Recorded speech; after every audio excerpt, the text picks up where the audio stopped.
Menang asok iki mah gateli kok sok iki. Hai, welcome to Top Pet Shop. Welcome to my channel. Bagaimana kabarnya hari ini? Sekarang jadi pedagang sepenuhnya. Udah lama nggak presentasi pakai sepatu heels. Ngomong-ngomong mahal loh sepatunya loh, ngana pikir ini Pedro loh, zaman mama masih kerja semua serba Pedro, effort base apapun itu. Dan sekarang sudah tidak kepakai, sekarang jadi pengusaha. Dan ternyata tema hari ini berurusan dengan kita pedagang, bukan pengusaha saya, pedagang. Tema hari ini sesuai requestan dari subscriber mama yang menanyakan tentang cerita dong mak, awal memula membuka usaha pet shopnya mak, karena melihat penjualan saya yang yang saat ini yang baru berjalan stres banget gitu, karena hasilnya bikin deg-degan gitu ya. Nah, sebelum memulai kegiatan hari ini, silahkan di like, comment, subscribe kalau channel ini bermanfaat. Kalau enggak ya udah tinggalin aja gitu ya. Oke, pembahasan hari ini tentang itu. Nah, sesuai tema tadi, dimana pengalaman atau sharing mama ketika awal membuka usaha pet shop. Nah, seperti kita tahu ya, aku cerita sedikit ya. Awal buka pet shop aku bulan Maret 2020, dimana COVID di Indonesia sedang baru masuknya, kalau nggak salah itu. Pokoknya karena Februari aku masih ke Denpasar belum pakai masker. Ingatku itu, jadi memang awal bulan Maret 2020, jadi pet shop itu masih baru baru jalan 2 tahun. Aku buka pet shop awal-awal masuk COVID masuk ke Indonesia. Jadi itu jauh lebih luar biasa ternyata effortnya. Nah, aku sedikit sharing buat kalian yang memang pet shop pemula atau pet shop baru, terus kalian mengalami shock jantung dengan hasil dari kalian berjualan di awal gitu, dan apalagi ngelihat untungnya gitu ya, itu kalian pasti akan merasa drop banget, tidak sesuai dengan impian, tidak sesuai dengan kenyataan. Nah, untuk untuk menjadi terrealisasi impian Anda, kalian harus mempunyai beberapa trik. Ya kucingku kenapa sih makna nih sih jancuk. Menang dok. Nah, jadi kalau menang.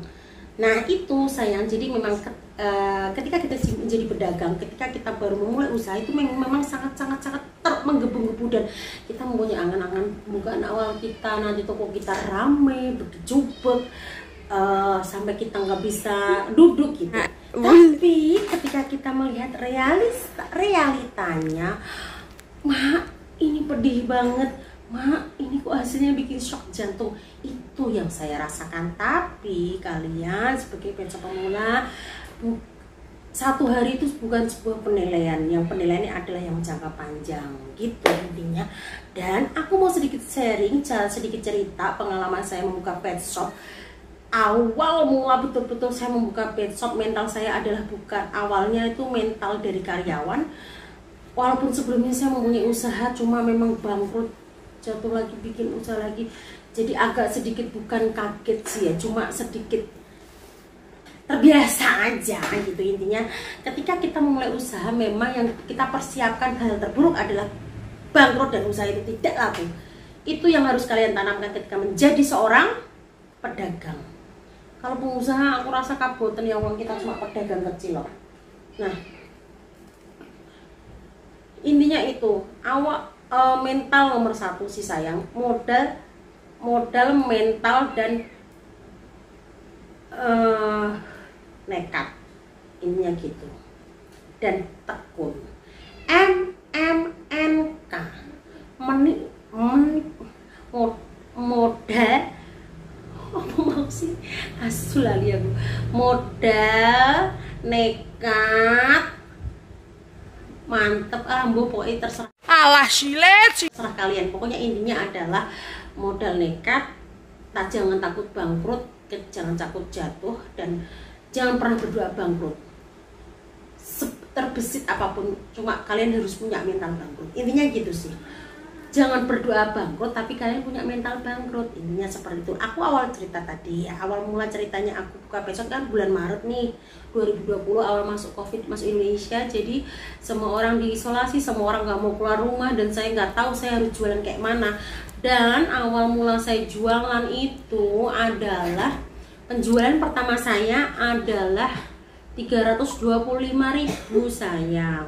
Saya kaget sebenarnya, ya Allah Gusti, sedino ke jam 8 sampai aku jam 9 bengi untuk 320.000 alias 325.000. Nangis nggak?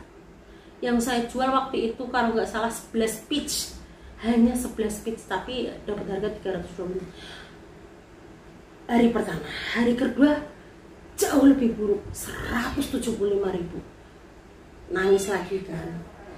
Cuman karena saya berpikir gini, akhirnya ketika hari kedua, ketiga dapatnya nggak terlalu stabil, saya berpikir gini, saya kan basicnya adalah marketing. Udah makan belum sih yang melulu? Saya adalah basicnya marketing di instansi saya. Jadi saya berpikir ketika saya bisa membuat target dari instansi saya yang sekian miliar tercapai, kenapa saya tidak membuat target untuk diri saya sendiri, untuk toko saya sendiri? Toh kalau saya targetnya sesuai dengan harapan saya, berarti saya kan punya uang. Saya kan punya yang saya kayakan diri saya sendiri, bukan instansi saya.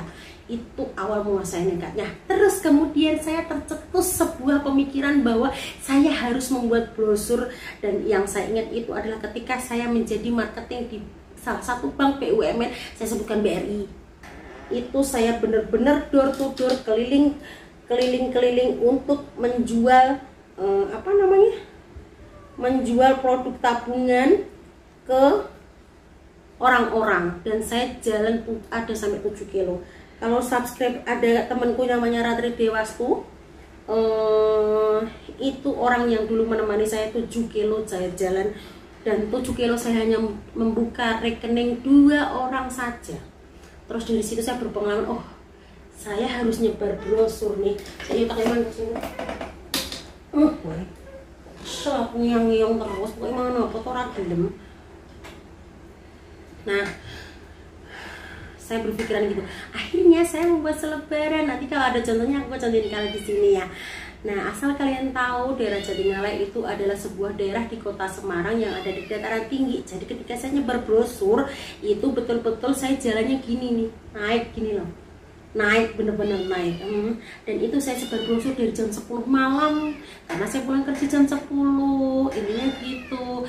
Nah, kenapa kalian harus menyebar brosur? Karena lingkungan kita berjualan di lingkungan tersebut. Kalau lingkungan itu sendiri tidak mengetahui produk apa yang kita jual, mana mungkin produk yang kita tawarkan itu akan laku. Masuk nggak kepikiran kalian? Masuk nggak soalnya? Ya, masuk. Yeah. Sistem marketing kita, sistem penjualan kita atau sistem marketingan saya pertama itu adalah seperti lingkaran obat nyamuk, di mana itu berada di sekitar kita dulu nih, yang kita bakar, nanti lama-lama kan akan keluar, dan ilmu kedok tular itu kan pasti gitu. Jadi buat pecot pemula, ikuti langkah saya. Yang pertama adalah kasih tahu penduduk sekitar atau warga sekitar bahwa kalian berjualan di sini, kalian mempunyai produk di sini, kalian jual produk ini di sini, seperti itu. Kedua, baru main ke media sosial ataupun minta tolong ke teman tetangga untuk mengiklankan produk kita. Nah, gimana mau produk kita laku kalau kita sendiri tidak menerapkan produk seperti itu, menerapkan sistem penjualan seperti itu? Wong tonggomu aja cuma beda komplek, nggak tahu kok, radius 1 kilometer nggak tahu kok ternyata di situ ada pecok, mana mungkin produk kalian laku. Gimana caranya mereka biar tahu? Yaitu dengan cara kalian menyebar brosur. Nanti kalau masih ada videonya aku lampirkan di sini nih, aku lampirkan, contoh lampirkan aku nyebar brosur door to door, kalau nggak ada yaudah. Nah, itu betul-betul aku lakuin loh, door to door, dan itu wah, berapa kilo saya udah nggak bisa menyebutkan. Sampai jam 1 malam, bayangkan aku nyebar brosur itu loh. Sampai aku dikejar kuntilanak, tenan loh, aku nggak pulang di mobil itu. Kalau kalian nggak percaya, kuntilanak sama mbah-mbah pun sampai ngejar aku. Tapi demi apa aku berpikir gini, itu kan demi diri saya sendiri. Toh kalau saya dagangan saya lakukan berarti saya sendiri yang kaya, bukan orang lain yang kaya. Waktu itu saya masih punya karyawan 1 orang aja, namanya Mbak Surni. Jadi dia yang jaga toko, saya nyebar brosur nih kalau siang hari. Kalau ada waktu luang, waktu itu udah mulai WFH nih, saya nyebar brosur, dia jaga toko. Apapun itu saya kulaan, dia ngeloni dan sebagainya. Dan ingat prinsipnya, ketika kalian pet shop pemula, apa yang menjadi pertanyaan customer? Mbak punya produk universal nggak? Ketika kalian nggak punya, bilang aja, Bu besok ya Bu saya carikan. Itu besok akan dia datang lagi nih bawa temennya, neng kono lo ada pet shop baru, dan ingat kasih harga murah, iki harganya murah. Intinya kayak gitu saya.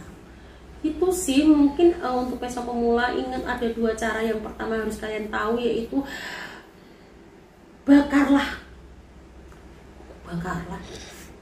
infolah orang yang ada di sekitar tempat kalian berjualan.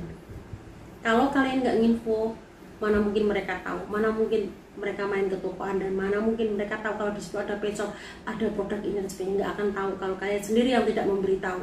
Nggak mungkin tiba-tiba aja jreng, wah pet shop rame, nggak mungkin. Jadi memang awalnya dari kalian. Ketika effort kita besar, maka effort kita besar pada usaha kita, maka yang hasil kita akan terima pasti akan besar, walaupun nggak instan. Effort besar hasil besar. Ininya gitu. Apapun yang kalian lakukan saat ini akan menentukan keberhasilan toko kalian. Kalau kalian tidak mau menyebarkan brosur, maka kalian akan shock jantung seperti tadi yang ada yang di chat. Shock jantung lihat hasilnya, ya pasti akan shock jantung. Karena apa? Kalian sendiri yang membuat shock jantungnya, kalian sendiri yang harus menentukannya. Intinya kayak gitu. Ingat, iklan nggak harus mahal, tapi iklan bikin brosur sendiri, aku copy paste sendiri, aku bikin sendiri seada-adanya. Yang penting memberitahukan bahwa di situ ada pet shop. Itulah yang menentukan awal keberhasilan sebuah pet shop yang kita dirikan pakai usaha kita sendiri. Kita nggak mau usaha masuk Yomebang. Yang jelas kita harus selalu berpikiran bahwa kita akan menjadi pedagang yang sukses karena usaha kita sendiri, karena kaki kita sendiri. Oh, intinya kalian berusahalah sendiri dengan cara kalian membuat brosur. Kameramenku tunjuk rokok gitu loh kayak gimana. Itu pembahasan hari ini saya. Kucingnya lagi nehong tuh. Semoga channel ini bermanfaat. Kucingnya tehong. Bisa nyuban. Semoga channel ini bermanfaat. Kalau channel ini bermanfaat, silahkan di like, comment, subscribe. Kalau tidak ya udah tinggalin aja, cari channel yang bermanfaat. Begitu pembahasan hari ini, anak-anak perkuliahan hari ini.